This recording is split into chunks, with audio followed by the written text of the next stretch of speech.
Hello అండి అందరికీ. ఇవాళైతే మనకందరికీ నచ్చి టేస్టీగా ఉండే పుదీనా పచ్చడి చేసేద్దామా? ప్రాసెస్లోకి వెళ్తే ముందు తొడియాలు లేకుండా పచ్చిమిరపకాయలని వేయించుకోవాలండి. కొంచెం బ్లాక్గా బ్రౌన్గా వేయించుకుంటే సరిపోతాయండి. మనం ఆడవాళ్ళకి ఏముందండి, ఎన్ని కూరలు ఉన్నా కానీ పచ్చడి అనేది ఒక ఎమోషన్ కదండి. దాంట్లో తగినన్ని పచ్చిమిరపకాయలు వేగిన తర్వాత పుదీనాలు వేసుకోవాలండి ఒక గుప్పెడు.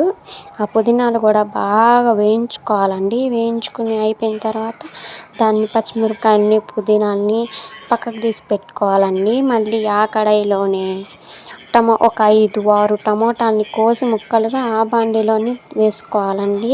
అవి వేగిన తర్వాత ఒక చిన్న నిమ్మకాయ సైజ్ అంతా చింతపండు వేసుకోవాలండి.